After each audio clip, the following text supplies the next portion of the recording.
Going back to that knee injury that you had in the motocross,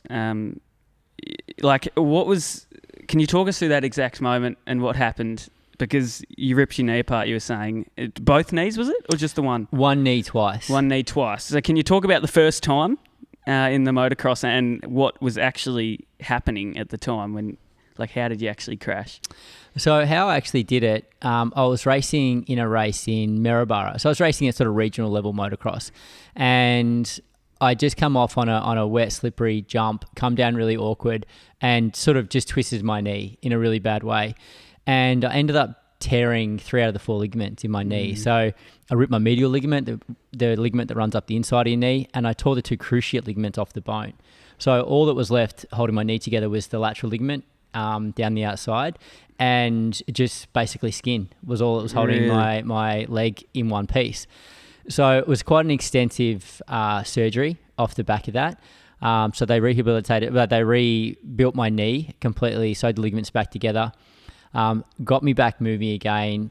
All the surgeons were really blown away by the recovery that I'd made. So I was super passionate about my racing. So I got back into motocross again, got back on my motorbike. And it was 12 months later to the day that I heard it the first time. And I crashed again. Went back to the same race meet, got through the race meet. It was the next day. I think it was like school holidays or something like that. I was 16 years of age. And funnily enough, I was just being a larrikin. I was being an idiot. I was doing a wheelie up the farm driveway on my motorbike, got a bit too carried away and stepped off the back and just hyperextended my knee and ripped the ligaments apart again. Back to square one. Pretty much back to square one. But it was after that injury that my surgeon said to me, listen, if you hurt your knee once more, you'll need a walking stick to get around. Really? And at that point I was 16 and a really active kid. So that was probably the message that I needed to go, okay, I need to find a new sport. Yeah. And he talked about sports that were going to be good for my knee, that was going to rehabilitate it. Sports that were basically super safe. So he's like, maybe you should take up like chess. And then he said, how about swimming? And then finally suggested, cycling could be good as well because it's going to build the muscles up around your knee and create that stability. So that was sort of the idea that started, the surgeon who sort of planted that seed of the idea to pick up cycling. And so I started cycling. Then Phil Anderson lent me a bike and introduced me to competitive cycling, and I really took it from there. Yeah, wow, that's unbelievable.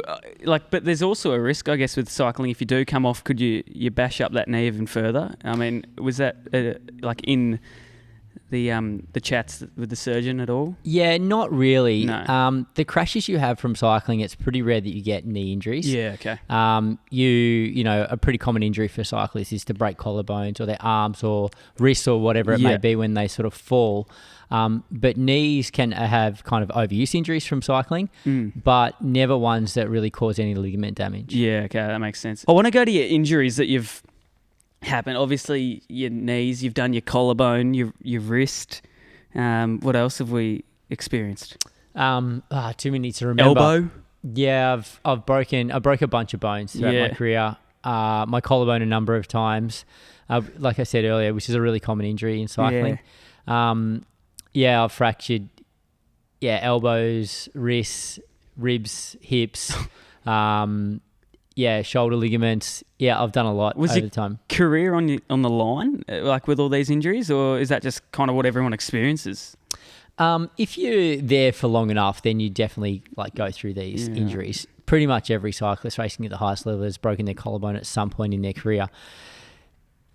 None of my injuries, though, I ever thought were career-ending. Yeah. I had some big setbacks and a fair amount of time on the sidelines, but at no point did I think, this injury is the end of my career. Was the knee the worst one you've had?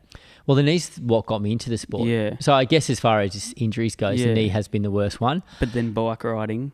Racing-wise, I had some pretty horrific sort of collarbone injuries and then infections off the back of it. Oh, really? Where I was quite unwell for a period of time. I've had I had a fracture in my hip. I had a couple of horrific crashes in the Tour de France. But nothing that's too chronic now. So how, with your collarbone, with that infection, how long was the process to get back to your optimal health? Yeah, a long time, actually. So that was the 2006 season. So I started out the year really well. I won my first Tour Down Under at the start of that season. Yeah. So I started out the year in super strong form. I went off to Europe full of confidence. It was actually my first race in Europe that I came down to sprint finish. And I fell really heavily in the sprint, and I fractured my left collarbone and I tore the ligaments in my right shoulder. So I basically banged up both my shoulders. You couldn't move. I could hardly move. So I was sort of whisked off to hospital where they operated on my collarbone. They put a plate in my collarbone, and then I was sort of sent off home again to sort of fend for myself. I ended up sleeping at a mate's place because I was living by myself, so I really had no family or friends around for support. So I stayed with a mate who lived in Nice, where I was in the south of France. Sort of slept on his couch for a period of time until I was sort of mobile enough that I could go home again. But in the surgery, they sort of patched me up and sent me home from the surgery with not a lot of post-op follow-up. Being hungry to get back to racing again, and I was actually preparing for the Commonwealth Games, which were in Melbourne in 2006. I rushed back into training, back into racing again, and before the wound had really healed up from the surgery, and whether it was something I picked up, a bug in the surgery, or post-surgery when I was pushing back to get to training again, I got an infection in my shoulder. I was competing in a race in Italy as sort of a comeback race from the surgery, and the infection in the scar in my shoulder really swelled up, like there was something stuck in there. So I saw the race doctor, and he pushed on the wound, and basically the equivalent of about a cup of pus come out of my shoulder and just completely drowned my shirt. And at that point, we decided I probably should go back to hospital and get it checked out. Wow. I got back to Nice to the hospital where I had the surgery as quickly as we could, and they basically put me straight into surgery to try and clear out the infection that had spread right down through my shoulder, and I was quite infectious, sort of going yellow and green all around my chest. So I had that surgery, got the infection cleaned out. I flew back to Australia because I had a ticket to come home for the Commonwealth Games. I didn't compete because I was so sick. But that was in March, and it was only in June that the wound in my shoulder healed up from the infection. So I had an open wound in my shoulder for like 4 months. How did you look after that? Well, I've had to constantly change the dressing on there, constantly monitor it. But it was and I was competing through this period of time, like patch it up, cover the shoulder up. So you were riding with this open wound, but obviously patched up. Patched up, yeah. But exactly. How could you move? Yeah, I was still reasonably mobile because the bone was stable in my shoulder. How hard was it to ride though with that? Oh, it wasn't too bad. I guess it's like having a cut on your arm or anything like that. But I guess you just sort of learn you build up this sort of resilience and pain threshold that you learn to handle this sort of pain. But yeah, open wound in my shoulder from basically March right up until June, and it healed up about 10 days before the Tour de France. Oh, wow. That's unbelievable. Is that the most pain you've been in your whole life? No, I don't think so. I can't think of too many points where I've had pain that, I've obviously been through huge amounts of pain, but nothing that I can say, that was worse than anything else. The surgery to get the plates out of my shoulder, I remember that being pretty gruesome. Yeah, far out. I'm actually blown away. What about other bike riders, about their injuries? Are there any injuries that are like worse than that, or the worst one that you've seen from another person?